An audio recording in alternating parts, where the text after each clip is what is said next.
بسم اللہ الرحمن الرحیم۔ پروگرام صدائے کشمیر دیکھنے اور سننے والوں کی خدمت میں میری جانب سے اور راجہ کفیل احمد خان صاحب کی جانب سے السلام علیکم ورحمۃ اللہ وبرکاتہ۔ ناظرین، آج ہم اپنے اس پروگرام میں آزاد کشمیر کی جو عدلیہ کی صورتحال ہے اس حوالے سے تفصیلاً بات چیت کریں گے، اور اس وقت بظاہر جو ہمارے سامنے عوام کے سامنے ہے وہ یہ ہے کہ اس وقت آزاد کشمیر گورنمنٹ اور کشمیر افیئرز اور فیڈرل گورنمنٹ، یہ تین ایسی اینٹیٹیز ہیں جن کی وجہ سے وہاں انصاف کا حصول جو ہے وہ ناممکن سے ناممکن تر ہوتا جا رہا ہے۔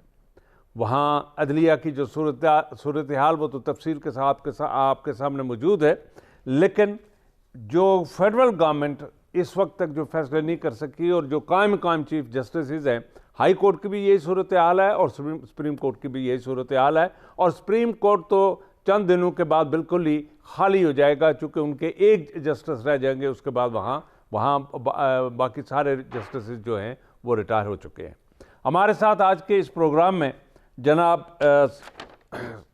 جسٹس ریٹائر اعظم خان صاحب اس پروگرام میں ہمارے ساتھ شامل ہیں۔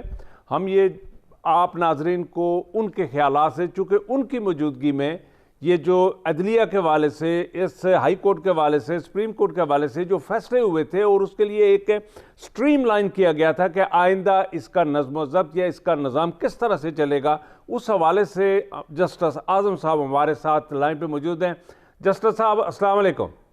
وعلیکم السلام جی راج صاحب۔ جی جسٹس صاحب، ہم یہ جاننا چاہیں گے، چونکہ اس وقت جو صورتحال ہے وہ آپ کے سامنے ہے، اس میں تفصیل میں کیا جائیں، لیکن اس وقت فیڈرل گورنمنٹ بھی ٹاس سے ماس نہیں ہو رہی اور آزاد کشمیر گورنمنٹ بھی اپنی انا اور ضد کو سامنے رکھتے ہوئے وہ بھی آگے دو قدم نہیں بڑھ رہے، اور اسی طرح سے جو Kashmir ministry of Kashmir affairs ہے اس کی بھی یہی صورتحال ہے، اور پچھلے دنوں جو 5 ججز چلے گئے اور ان کو سامنے رکھتے ہوئے، ہائی کورٹ کی صورتحال کو سامنے رکھتے ہوئے، سپریم کورٹ کی صورتحال کو سامنے رکھتے ہوئے، اور اسی کے ساتھ جو کیسز کا جو انبار لگے ہوئے ہیں سپریم کورٹ اور ہائی کورٹ میں، ان حوالے سے ہم یہ جاننا چاہیں گے، ہمارے عوام یہ جاننا چاہیں گے کہ یہ آئندہ اس کی مزید اور کیا مشکلات پیش آئیں گی۔ آپ پلیز اگر کچھ ہمیں گائیڈنس مہیا کر سکیں پلیز۔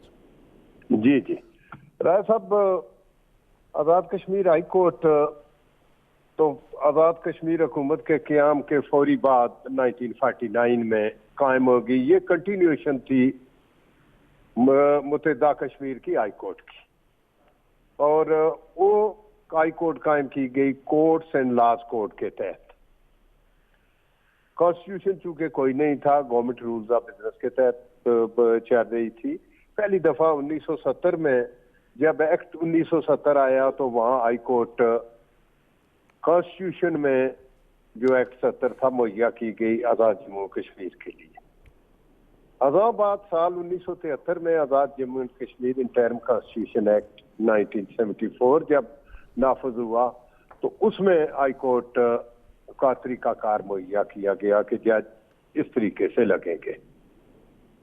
سپریم کورٹ اس وقت تک نہیں تھی۔ 75 میں ایکٹ 74 میں ترمیم کر کے تو سپریم کورٹ مہیا کی گئی۔ پہلے سپریم جوڈیشل کونسل تھی،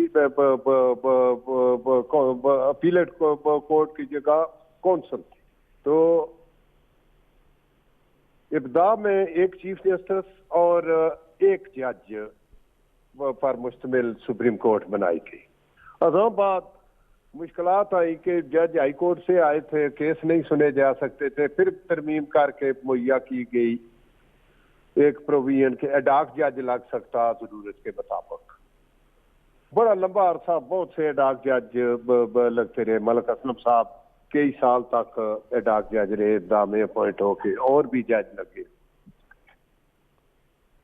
ازاں بعد یہ بڑی بدقسمتی ہے کہ 1980 میں ہمارے پہلے چیف جسٹس شویر احمداد صاحب جب ریٹائر ہوئے تو رائے خورشید صاحب ایکٹنگ چیف جسٹس بنے 1980 میں۔ 8 سال تک مسلسل رائے خورشید صاحب ایڈاک جج چیف جسٹس رہے، چٹھیاں لکھتے رہے جموں کشمیر کونسل کو مسلسل۔ مارشل لا تھا، مارشل لا کے زمانے میں بھی یہاں بھی مارشل لا والوں نے ڈیموکریٹک حکومت ختم کر کے ایک سرونگ بریگیڈیئر بٹھایا ہوا تھا بریگیڈیئر یاد خان صاحب، وہ بھی چٹھیاں لکھتے رہے، کوئی نہیں پرماننٹ چیف جسٹس بنا۔ 85 میں الیکشن ہوئے، نئی حکومت قائم ہوئی، مسلم کانفرنس کی، سردار قیوم صاحب پریزیڈنٹ، اسکندر صاحب قائم، وہ بھی چٹھیاں لکھتے رہے، کوئی نہیں۔ اور 88 میں 8 سال کے بعد رائے خورشید صاحب کو مستقل چیف جسٹس تعینات کیا گیا۔ بدقسمتی ہے اس بات کو چھوڑے کہ آرڈر وہ اس کی لیگل حیثیت کیا، آرڈر کرنے والے بھی مر گئے، جس کا آرڈر ہوا تھا وہ بھی چلے گئے، prime minister chairman council Zia الحق وہ بھی چلے گئے۔ جسٹس صاحب یہ بتائیں کہ ہمارے پاس کے وقت مختصر ہوتا ہے، یہ جو موجودہ بحران پیدا ہو گیا کہ اس ٹائم، ہاں سر جی، اس ٹائم جو آزاد کشمیر کے دونوں جو اعلیٰ عدالتیں ہیں، سپریم کورٹ ہے، ہائی کورٹ ہے، یہ قائم مقام چیف جسٹس ہیں اور نیچے سے ججز کی اسامیاں خالی ہو گئی ہیں، تو ابھی یہ جو رائے آ رہی ہے یا جو کہ قائم مقام چیف جسٹس ہیں جب تک مستقل نہیں ہوتا تو یہ کوئی اپنی آئینی رائے نہیں دے سکتا، یہ مزید ججز تعینات نہیں ہو سکتے، اس میں تھوڑا سا بتائیں کہ کیا آئین واقعہ جس طرح کوئی رکاوٹ ہے، کوئی قدغن ہے؟ پریکٹیکل صورت یہی ہے کہ ایکٹنگ چیف جسٹس جو ہے وہ ایڈوائس کنسلٹیشن سے نہیں کی جا سکتی، لیکن فرق ہے، ایک ایکٹنگ چیف جسٹس وہ ہوتا جو کچھ دنوں کے لیے لگتا، اچھا جی چیف جسٹس عمرے کے لیے چلا گیا، چیف جسٹس بیرون ملک چلا گیا، چیف جسٹس بیمار ہو گیا، اس کی جگہ جو ایکٹنگ چیف جسٹس لگے گا وہ اس سے کنسلٹیشن نہیں کی جا سکتی، وہ ریکمینڈ نہیں کر سکتی۔ لیکن ایسا چیف جسٹس جس کو ایکسپیکٹنسی ہے، جس نے پکا چیف جسٹس لگنا، جیسا رائے خورشید صاحب تھے، ان کے زمانے میں ان کی ریکمنڈیشن پر ایڈاک جج لگتے رہے، ان کی ریکمنڈیشن پر ہائی کورٹ میں جج لگے، ان کی ریکمنڈیشن پر اچھا سر جی، اگرچہ کوئی یعنی جیسے آپ یہ بتا رہے ہیں کہ ماضی میں اس طرح کی پریکٹس رہی ہے، تو جو آزاد کشمیر کی حکومت ہے، صدر وزیر اعظم ہے، تو یہ وہ اڈاک جج سپریم کورٹ میں ابراہیم ضیاء صاحب کو ریٹائرڈ ہوئے بھی 8 ماہ ہونے کو ہے، تو اڈاک جج اس کی تقرری میں کیا رکاوٹ ہے، کیوں نہیں پھر اڈاک جج تقرر ہوا؟ اڈاک جج بات یہ ہے جی کہ کیا آیا چیف جسٹس نے ریکویزیشن کی کہ مجھے اڈاک جج دیا جائے، یا چیف جسٹس نے ریکمنڈیشن کی ہے پکا جج لگانے کی؟ چیف جسٹس صاحب کا تو موقف یہ ہے کہ میں جتنی دیر پکا چیف جسٹس نہیں ہوتا میں کسی کی ریکمنڈیشن نہیں کروں گا جی۔ تو ہائی کورٹ میں بھی چیف جسٹس جو ہے پکا تب ہوگا، پہلے سپریم کورٹ کا چیف جسٹس پکا ہوگا۔ تو اچھا سر جی، یہ جو عوام ہے، جو وزارت امور کشمیر کا جو موجودہ صورتحال پہ یہ گزشتہ 1 سال سے جب سے یہ مطلب وہ جو ہمارے ہائی کورٹ کے چیف جسٹس کے خلاف فیصلہ ہوا، ان کا موقف یہ ہے کہ جو 13ویں ترمیم ہوئی ہے، اس 13ویں ترمیم میں جو ججز کی تقرری کا وہ یہ کہہ رہے ہیں کہ کشمیر کانسل یعنی جو صدر آزاد کشمیر کانسل کی ایڈوائس پر ججز کا تعین کریں گے۔ ان کا موقف یہ کیونکہ یہ 13ویں ترمیم میں کشمیر کانسل کا آئینی کردار ہی ختم کر دیا گیا، کشمیر کانسل کا صرف ایک سوابدی دی، تو اس لیے ہم نہیں کر سکتے، اس پہ کیا آئینی رکاوٹ ہے؟ رائے صاحب بات یہ ہے کہ ایکٹ 74 میں لفظ الفاظ جو لکھے ہیں، chief justice shall be appointed by the president on the advice of council, یہ بالکل درست۔ یہ اوریجنل ایکٹ 74 جو ہے اس پروویژن چیف جسٹس کے ریلیٹڈ جو ہے 42 چیف جسٹس سپریم کورٹ کے متعلق اور آرٹیکل 43 ہائی کورٹ کے متعلق، ان میں کوئی تبدیلی 13ویں ترمیم میں نہیں کی گئی۔ 13ویں ترمیم کے الفاظ منوان وہی ہے جو 74 میں تھے، آج بھی وہی ہے۔ 13ویں ترمیم نے کوئی تبدیلی نہیں کی۔ سر اس میں جو عوام ہے نا، اس میں سر جو عوام ہے، کل بھی ہماری بات ہوئی، بلکہ ایڈوکیٹ جنرل آزاد کشمیر سے بات ہے، وہ یہ کہہ رہے ہیں کہ پہلے کیونکہ جو کشمیر کانسل ایگزسٹ کر رہی تھی اس کا آئینی کردار موجود تھا، جب کشمیر کانسل حکومت ختم کر دی تو اس کو شک رکھنی چاہیے تھی کہ بجائے کشمیر کانسل کو وائس چیئرمین کشمیر کانسل کو دے دیا جاتا۔ ختم نہیں کیا، کانسٹیٹیوشن نے ختم نہیں کیا، کونسل کے بھی آپ کونسل نے جو ایکٹ کیا ہوا، پرائم منسٹر کو پاورز دی ہوئی ہیں، prime minister Pakistan chairman council ہے، کونسل نے ونس پاور دے دی کہ کونسل کے بیہاف پر پرائم منسٹر پاکستان جو ہے یہ چیئرمین کونسل کی حیثیت سے آرڈر سارے کرے گا۔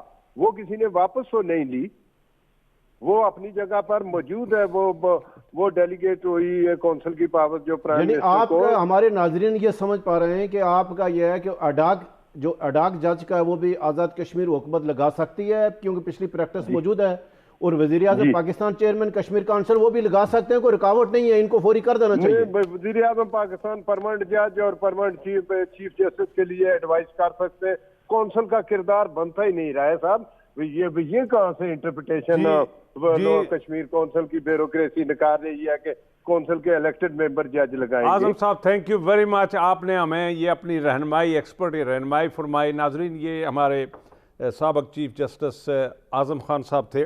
ناظرین میں آپ کے ساتھ ایک انفارمیشن شیئر کرنا چاہتا ہوں کہ آزاد کشمیر کی عدلیہ کے جو ججز رہے ہیں اور ان کے جو فیصلوں کی تعداد ہے، یعنی انہوں نے اپنے دور میں کتنے فیصلے کیے جو پاکستان کی لا جرنلز میں وہ پبلشڈ ہوئے ہیں، اور وہ ان کی تفصیل کچھ اس طرح سے ہے۔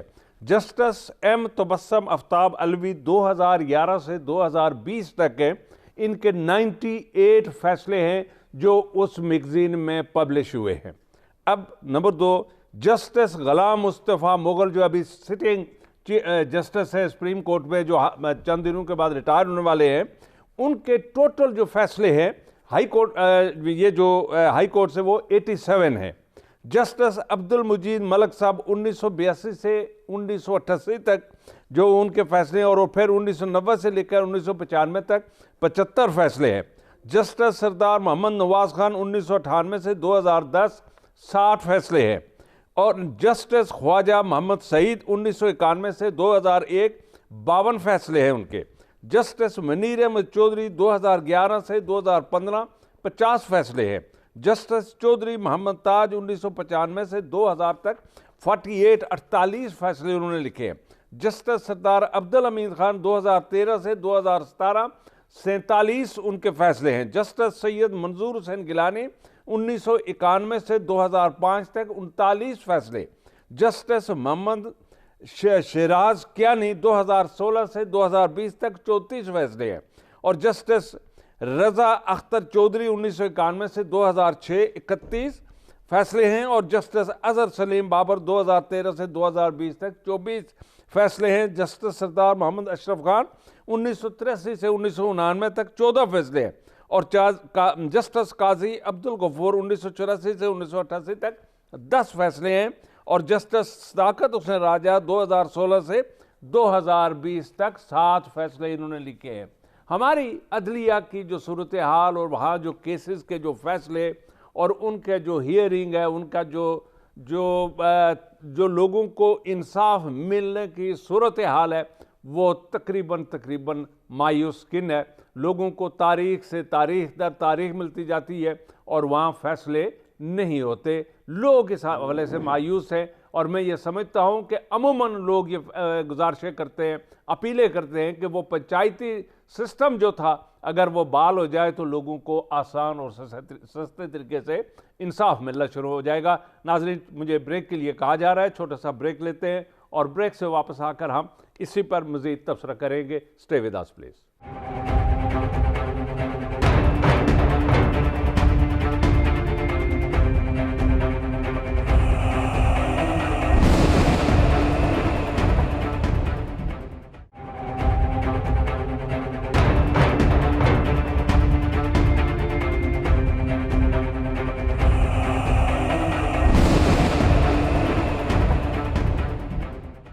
جی ویلکم بیک ناظرین، ہمارے ساتھ آج یہاں اس ناظرین کشمیر کے حوالے سے ایک خاتون ہیں کلیئر بڈول، جو ایکٹیوسٹ ہیں، یو کے میں بیس کرتی ہیں اور یورپین یونین میں بڑا کام کرتی ہیں۔ ہمارے کشمیریوں کے ساتھ مل کر کشمیر کی آزادی کے حوالے سے ان تمام جو لوگ ہیں جو تحریک آزادی اور کشمیر کی آزادی کے حوالے سے منسلک ہیں، یا کشمیر کی جو وہاں جو ایٹروسٹی ہو رہی ہے، جو انڈین آرمی جو یا انڈین جو حکومتیں جو ہیں وہ جو کشمیریوں کے ساتھ ظلم و ستم کر رہے ہیں، کلیئر بڈول جو ہے وہ پوری دنیا میں کشمیریوں کی آواز بن کر اس وقت یورپ میں مختلف اداروں میں مختلف جو آرگنائزیشنز ہیں، آرمز ہیں، سول سوسائٹی ہے، ان کے ہاں وہ جا رہی ہے کشمیر کا میسج لے کر۔ تو آج ہمارے ساتھ لائن پہ موجود ہیں، تو ہم یہ چاہیں گے کہ کشمیر کے حوالے سے اس کے ساتھ کچھ ساہتیں گزاریں اور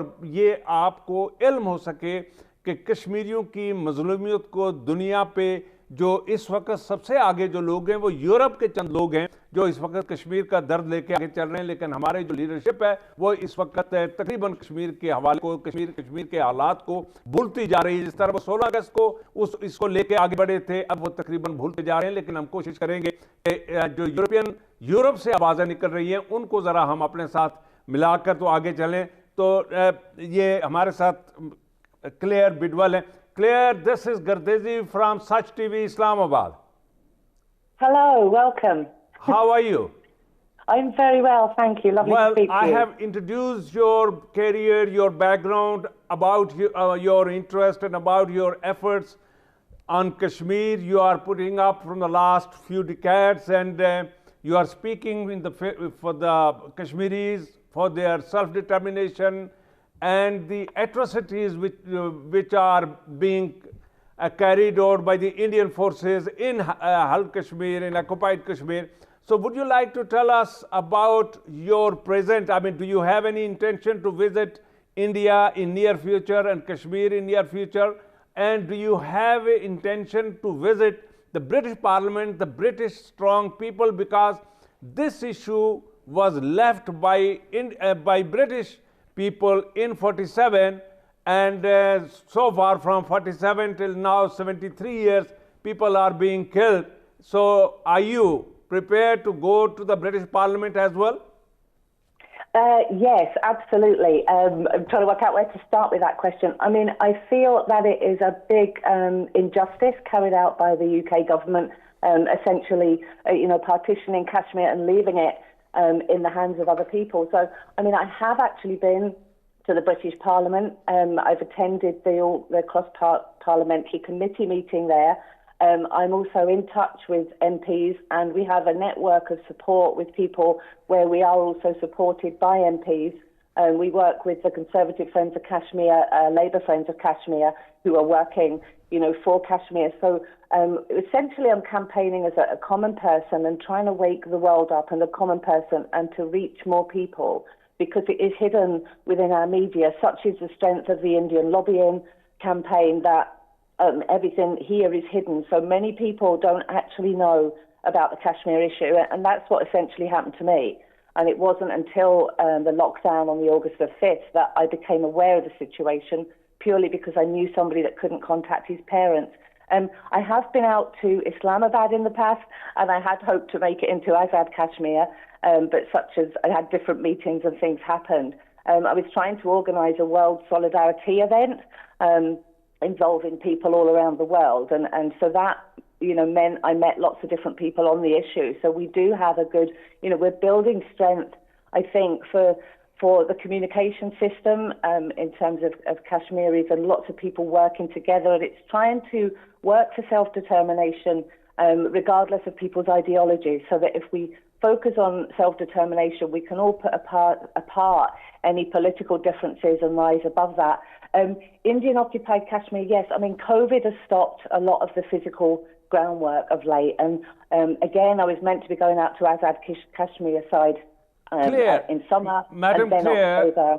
Madam Claire, we recognize, and all the Kashmir, wherever they are, they appreciate your efforts, and we do recognize.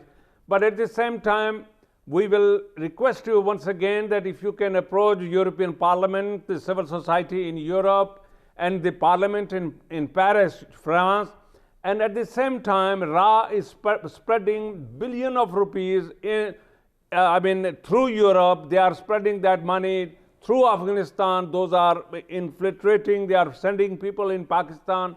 So do you have any clue about this kind of activities being created by the Ra in European countries? Yeah, I mean, it's very frustrating because, it's about, for me, it's about economy. So economy has been put over human rights. So we've got a lot of people, they're in there in positions of power, influencing, and I don't even know where half of the influence is. So, they are building up a really kind of strong, quite worrying and alarming network, really, and then that's stopping a lot of the work. I mean, again, I've been in contact and I'm in contact with the European Parliament. I've worked on various platforms with them, We've got petitions on the go. We're constantly writing. It's quite, a challenge to, infiltrate through there. And there is so much there that's going on, the strength that they have. And we're just trying to do the best we can, to stand up and protest against it wherever we can because of the violations of resolutions, human rights laws. And, they're committing these crimes that essentially are being overlooked because of the power of India's economy. Madam Claire, thank you very much being with us in this in our TV show.